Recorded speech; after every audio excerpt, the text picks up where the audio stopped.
Hello everyone, thumbnail देख करके आप समझ ही गए होंगे कि आज हम लोग क्या करने वाले हैं। आज हम लोग 11th का एक सीरीज स्टार्ट करने वाले हैं जो हम सबसे पहले मैथमेटिक्स से स्टार्ट करेंगे। स्टार्ट करने से पहले मैं आप लोगों को कुछ सजेशन देना चाहता हूँ। अगर आप 11th साइंस से पढ़ रहे हो और आप किसी भी स्टेट बोर्ड के स्टूडेंट हो या फिर आपने अभी तक 10th तक हिंदी मीडियम में पढ़ाई की है और 11th में आकर के आपने इंग्लिश लिया है, तो आपको इंग्लिश में कुछ न कुछ दिक्कत आएगी, परेशानी आएगी। तो इसके लिए आप क्या कर सकते हो कि फिजिक्स और केमिस्ट्री का हिंदी और इंग्लिश दोनों वर्जन बुक खरीद लीजिएगा। पहले इंग्लिश पे रीडिंग डालिएगा, जो बात नहीं समझ में आएगी उसको आप लोग एक बार हिंदी में पढ़िएगा। इसका सहायता लेकर के आप अपने अंडरस्टैंडिंग को काफ़ी हद तक सही कर सकते हो। अगर ऐसा आप लोग 1-2 महीना तक करते हो तो आप लोगों को हिंदी पढ़ने की ज़रूरत नहीं पड़ेगी, इंग्लिश में भी समझ में आना स्टार्ट हो जाएगा। तो सबसे पहले 11th का इक्वेशन से स्टार्ट कर रहे हैं। स्टार्ट करने से पहले आप लोगों के पास में पेन और कॉपी होना चाहिए। तो चलिए वीडियो को शुरू करते हैं। क्वाड्रेटिक इक्वेशन 10th में भी पढ़ा होगा आप लोगों ने और काफ़ी ज़्यादा समझने में काफ़ी ज़्यादा आसानी होती है, इसलिए मैंने ये टॉपिक चूज किया है।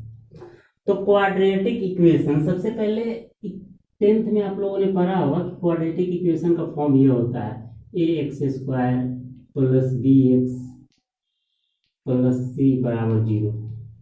ये क्वाड्रेटिक इक्वेशन का फॉर्म होगा। जो भी इक्वेशन इस फॉर्म का रहेगा उसको हम लोग क्वाड्रेटिक इक्वेशन बोलेंगे। इस पे आने से पहले मैं आप लोगों को कुछ चीज क्लियर कर देना चाहता हूँ। जैसे कि यहाँ पे एक बात आई है इक्वेशन का क्या मतलब होता है, क्वाड्रेटिक का क्या मतलब होता है।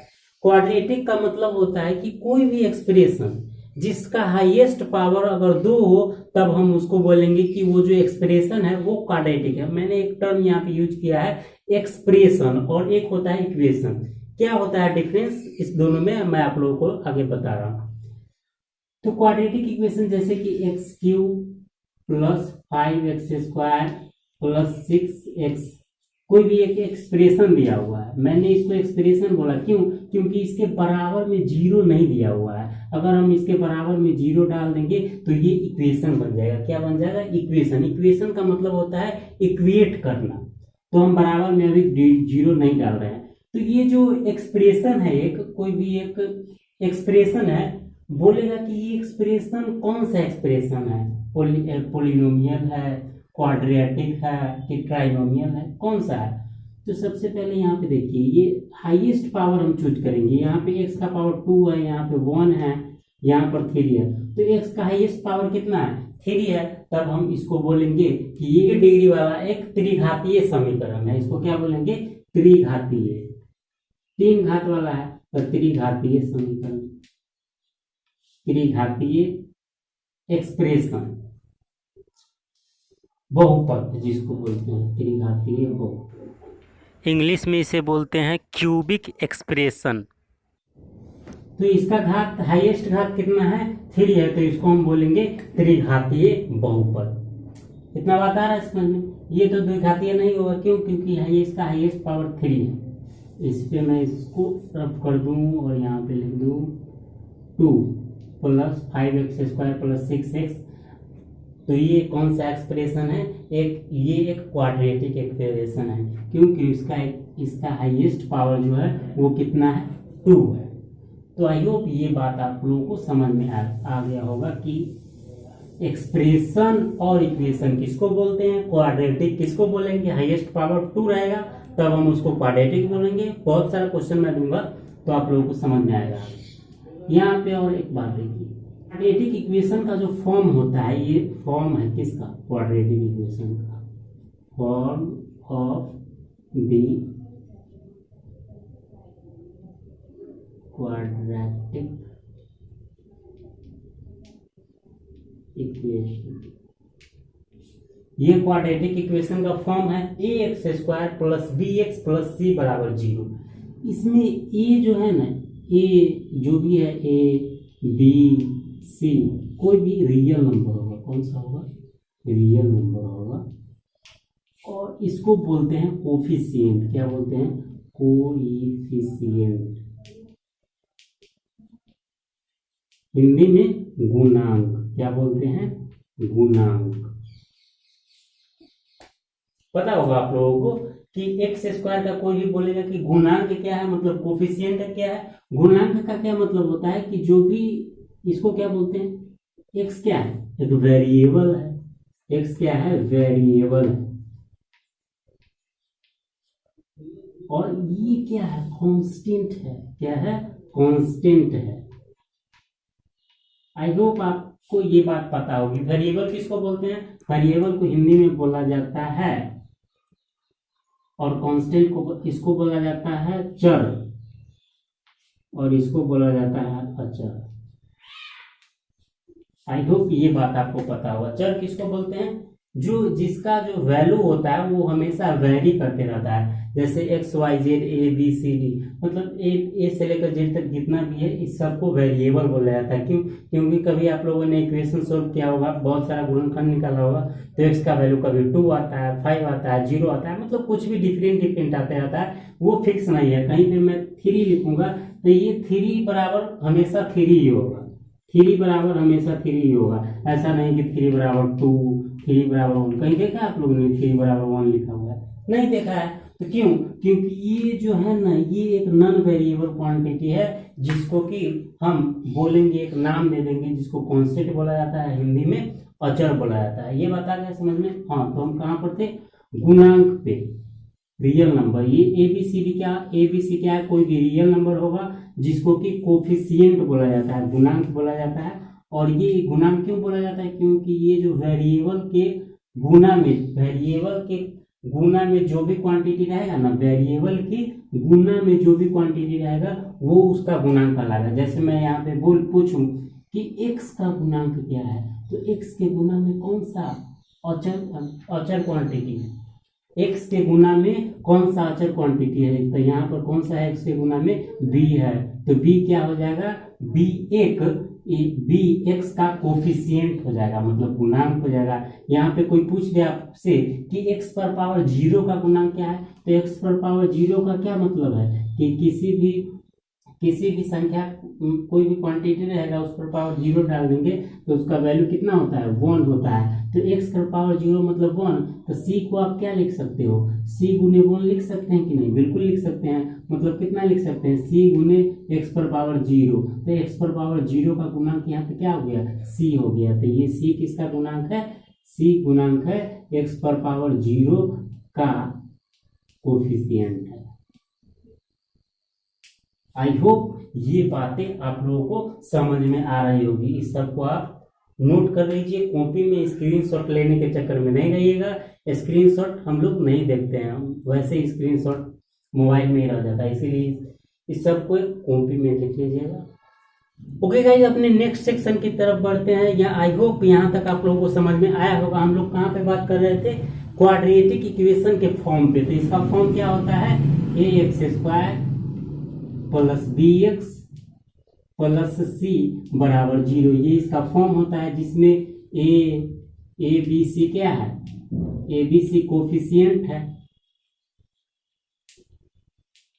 कोफिशिएंट्स है किसका x² x और c का कोफिशिएंट है, जो कौन सा नंबर होता है, रियल नंबर होता है, रियल नंबर होता है। अब इसके बारे में कंडीशन है, क्या कंडीशन है कि a का वैल्यू कभी भी 0 नहीं होना चाहिए, a का वैल्यू कभी भी 0 नहीं होना चाहिए। क्यों, क्योंकि सोचिए आप यहाँ पे अगर a का वैल्यू मैं यहाँ पे 0 डाल दूं तो 0 गुने x², b का वैल्यू कुछ भी रहेगा, b ही रहने दीजिए, प्लस bx प्लस c बराबर 0 दिया हुआ है। तो 0 गुने x² कितना, 0 प्लस bx प्लस c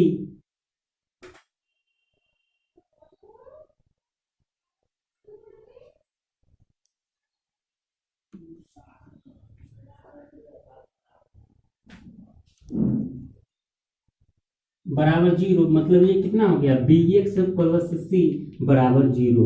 यहाँ पे देखिए ध्यान से, यहाँ पे x का पावर कितना हो गया, 1 हो गया, मतलब यहाँ पे x का पावर 1 हो गया, मतलब ये क्वाड्रेटिक तो नहीं रहा, क्वाड्रेटिक इक्वेशन नहीं रहा, ये एक घात वाला बहुपद, एक घात वाला समीकरण बन गया, मतलब ये एक घातीय समीकरण हो गया। कौन सा हो गया?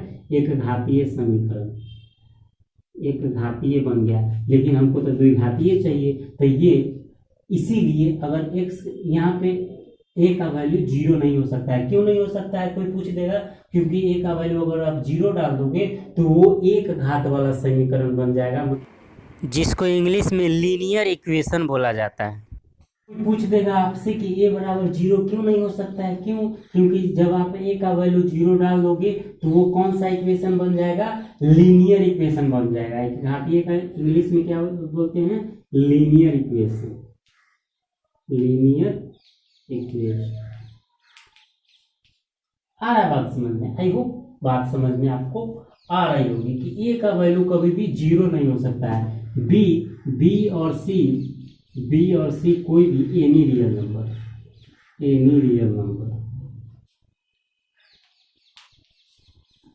आई होप क्वाड्रेटिक इक्वेशन के बारे में इतना बात आप लोगों को समझ में आ गया होगा। मैं आप लोगों को एक बार रिवाइंड करवा देता हूँ। ax² plus bx plus c क्या है?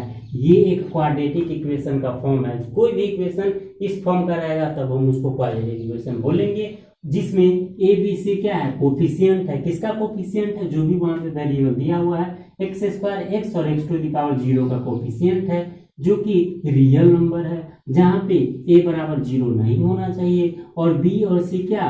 कोई भी एनी रियल नंबर हो सकता है। a बराबर 0 क्यों नहीं होना चाहिए, ये भी बात मैंने आप लोगों को बता दिया है। इतना बात आ गया समझ में? अब बढ़ते हैं अपने नेक्स्ट सेक्शन की तरफ। इस सेक्शन में हम लोग कुछ एग्जाम्पल देखेंगे, जैसे कि 2x² प्लस 5x प्लस 6 बराबर 0। सबसे पहले बात आएगी, क्वेश्चन पूछा जाएगा कि कोई भी दे देगा ऐसा इक्वेशन और बोलेगा कि ये क्वाड्रेटिक इक्वेशन है कि नहीं। तो सबसे पहले हम घात देखते हैं। तो यहाँ पर घात 2 है, यहाँ पर घात 1 है और यहाँ पर घात कितना है? 0 है। तो ये कोई भी जो घात, सबसे हाईएस्ट घात कितना है? 2 है। तो जब हाईएस्ट घात 2 रहता है, 2 रहता है, तब हम उसको क्वाड्रेटिक इक्वेशन बोलते हैं। मतलब ये क्वाड्रेटिक इक्वेशन है, क्वाड्रेटिक इक्वेशन ये है। अब उसके बाद हमको आपसे पूछ देगा कि इसमें x का क्या कोफिशिएंट है। तो x के बगल में क्या गुना में लिखा हुआ है? 5 है, तो x का गुणांक क्या हो जाएगा? 5 हो जाएगा। उसी प्रकार से बोलेगा कि x² का क्या कोफिशिएंट है। x² का कोफिशिएंट, x² का कोफिशिएंट क्या है बताइए देख करके? 2 है, सिंपल। उसी प्रकार से पूछ देगा कि x⁻0 का क्या कोफिशिएंट है। तो x⁻0 का क्या कोफिशिएंट? 6 है। 6 को क्या लिख सकते हैं आप? 6 गुने x⁻0। बात आ रही है समझ? तो यहाँ पे 6 इसका x⁻0 का कोफिशिएंट हो जाएगा। यहाँ एक बात और, ये जो पावर, जो भी इक्वेशन दिया रहेगा, यहाँ पे देखिए ये जो फॉर्म है, इसमें सब का पावर क्या है? कोई भी रियल नंबर। 0 कोई रियल नंबर है, बिल्कुल। घात जो होना चाहिए ना, वो पॉजिटिव इंटीजर होना चाहिए। कितना होना चाहिए? कोई भी इंटीजर होना चाहिए। घात कोई भी इंटीजर रहेगा। यहाँ पे देखिए x पर पावर 2 रहेगा, यहाँ पर x पर पावर 1 ही रहना चाहिए। ऐसा नहीं कि जैसे एक क्वेश्चन दे देगा कि x² प्लस 5x पर पावर 1/2 प्लस 6 बराबर 0। अब बताइए कि ये क्वाड्रेटिक इक्वेशन है कि नहीं? ये क्वाड्रेटिक इक्वेशन है कि नहीं? तो सबसे पहले हम, मेरे माइंड में क्या आना चाहिए? सबसे पहले मेरे माइंड में आना चाहिए क्वाड्रेटिक इक्वेशन का फॉर्म। तो क्वाड्रेटिक इक्वेशन का फॉर्म क्या है? ax² plus bx plus c। तो उससे आप कंपेयर कीजिए इसको। ax², बिल्कुल ये ax² के फॉर्म का है। उसके बाद bx, यहाँ पे ध्यान से देखिए, x पर पावर कितना है? 1 होना चाहिए, लेकिन यहाँ पे x पर पावर 1 है?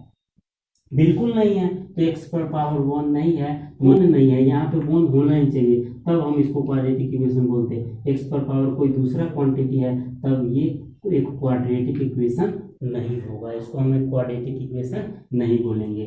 2x² प्लस 5x बराबर 0 दिया हुआ है, इसको कोई बोलेगा कि ये क्वाड्रेटिक इक्वेशन है कि नहीं? तो हम इसके फॉर्म को याद करेंगे, ax² plus bx plus c बराबर 0। तो यहाँ पे एक्स स्क्वायर है, बिल्कुल है। उसके बाद बी एक्स है, बिल्कुल है। यहाँ पे सी भी है, आपको दिख नहीं रहा है। सी का वैल्यू एक्चुअली यहाँ पे 0 है। कितना है? इसको आप ऐसे लिख सकते हैं ना, 2x² प्लस 5x प्लस 0 बराबर 0, एकदम लिख सकते हैं। और ये एक x² plus bx plus c के फॉर्म का है, तब हम इसको क्वाड्रेटिक इक्वेशन बोलेंगे। आई होप यहाँ तक आप लोगों को सभी बातें क्लियर होगी। इसमें हम लोग मैंने बताया है कि हम लोगों ने क्या पढ़ा है कि क्वाड्रेटिक इक्वेशन को कैसे पहचाना जाता है। आई होप इतना बात आप लोगों को क्लियर हो जाएगा। आप लोग क्वेश्चन सोल्व करोगे तो आगे आगे प्रॉब्लम आएगी तो और ज्यादा कॉन्सेप्ट क्लियर होगा। मैं आप लोगों को क्वेश्चन दूंगा। यहाँ तक सब बात आप लोगों को क्लियर है तो हम अपने नेक्स्ट सेक्शन की तरफ बढ़ते हैं। क्वाड्रेटिक इक्वेशन का बात हम लोगों ने किया। उसके बाद आता है, एक बात आती है, मैंने आप लोगों को थोड़ी देर पहले ही बताया है, एक्सप्रेशन। क्या? एक्सप्रेशन। एक्सप्रेशन एक्सप्रेशन किसको बोलते हैं? एक्सप्रेशन का मतलब होता है कि जैसे X plus B, x² plus bx plus c लिखा हुआ है, लेकिन बराबर में 0 नहीं लिखा हुआ है, तो ये क्या हो गया? एक्सप्रेशन हो गया। मतलब हम इसको किसी से इक्वेट नहीं कर रहे हैं। मतलब यहाँ पे x का जो वैल्यू डिफरेंट वैल्यू हो सकता है, लेकिन यहाँ पे ये जो इक्वेट करने के बाद कोई भी x का वहां पे पार्टिकुलर वैल्यू डाला जाता है, लेकिन यहाँ पे x का कोई भी वैल्यू हम डाल सकते हैं। तो बराबर में जब 0 नहीं लिखल रहेगा तब हम उसको बोलते हैं एक्सप्रेशन। एक्सप्रेशन का फॉर्म क्या होता है? ax पर पावर n, कुछ भी डाल सकते हैं आप, प्लस bx पर पावर n-1 प्लस cx पर power n-2 dot dot dot, कुछ भी बराबर में 0 नहीं दिया रहेगा तो ये एक प्रकार का क्या हो जाएगा? एक्सप्रेशन हो जाएगा। आई होप ये बात आप लोगों को क्लियर हो गई होगी। एक और आती है आइडेंटिटी। क्या आता है? आइडेंटिटी।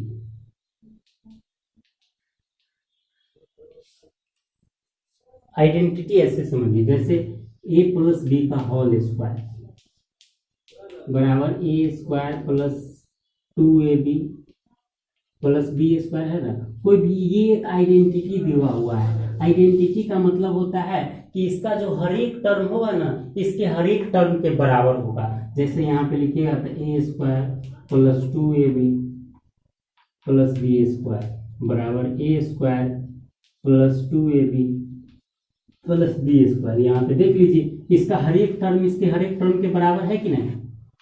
बिल्कुल है। तो जब ये जो बराबर दिया हुआ है, इसके दोनों साइड में, इस साइड भी और इस साइड भी, इसका फर्स्ट टर्म इसके फर्स्ट टर्म के बराबर, इसका सेकेंड टर्म इसका सेकेंड टर्म के बराबर, इसका थर्ड टर्म इसके थर्ड टर्म के बराबर रहेगा, तब हम इसको एक्सप्रेशन बोलते हैं। एक्सप्रेशन से कैसे क्वेश्चन आ सकता है मैं आप लोगों को अभी बता रहा हूँ। तो आइडेंटिटी का क्या मतलब होता है, ये बात आप लोगों को समझ में आ गया होगा। जैसे मान लेता हूं मैं कि यहाँ पे x² प्लस 6x प्लस 5 बराबर दिया हुआ है 2x² प्लस 6x प्लस 5, और बोल रहा है कि ये जो इक्वेशन दिया हुआ है, ये जो एक्सप्रेशन दिया हुआ है, ये एक आइडेंटिटी है। क्या है? ये एक आइडेंटिटी है। क्या है? आइडेंटिटी बोल दिया है, तब बोलेगा कि आपको ए का वैल्यू बताना है। किसका वैल्यू बताना है? ए का वैल्यू। तो आइडेंटिटी का तो सिंपल रूल होता है। क्या होता है कि इसका जो इस साइड में हर एक टर्म इसके हर एक टर्म से बराबर होगा, तो x² बराबर 2x² हो जाएगा, x² बराबर 2x² हो जाएगा। मतलब कि ए का वैल्यू कितना हो जाएगा? 2 हो जाएगा। एक्सप्रेशन का कोई भी क्वेश्चन पूछ सकता है। ऐसे ही हर एक टर्म को इसके हर एक टर्म से इक्वेट करके और जो भी वैल्यू हमसे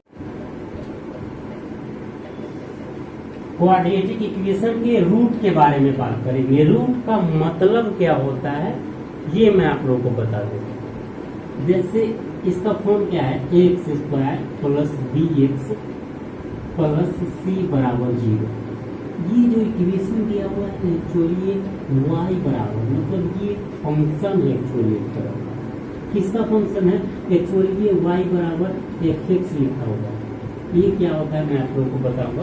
कोई भी फंक्शन को लिखने के लिए ना fx से डिनोट करते हैं। जो भी उसमें fx का मतलब होता है कि जो भी एक्सप्रेशन या फिर इक्वेशन लिखा हुआ है उसमें वो x के फॉर्म का होगा, मतलब उसका जो वेरिएबल क्वांटिटी होगा वो x होगा। तो y बराबर fx बराबर कितना दिया हुआ है, ax square plus bx plus c बराबर 0।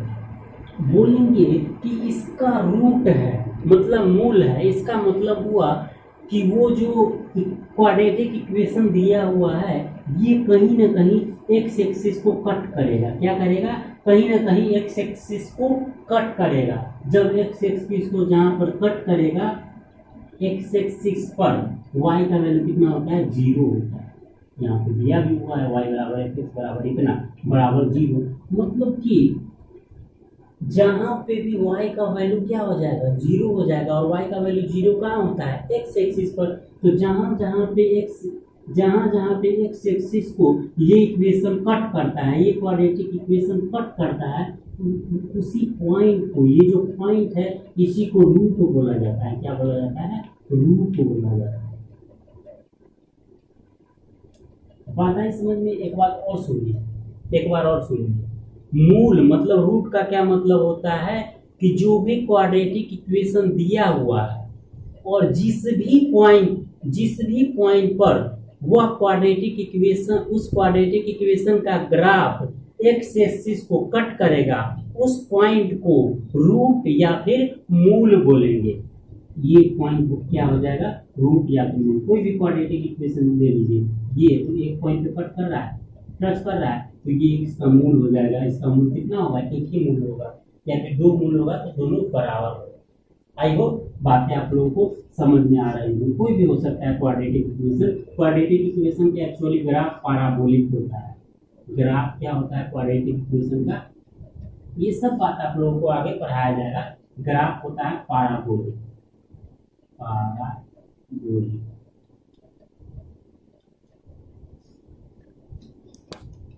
कौन सा ग्राफ होता है इसका, पैराबोलिक ग्राफ होता है। रूट का क्या मतलब होता है, ये बात आई होप आप लोगों को समझ में आ गया हो। आज के लिए इतना ही, मिलते हैं अपने नेक्स्ट वीडियो में।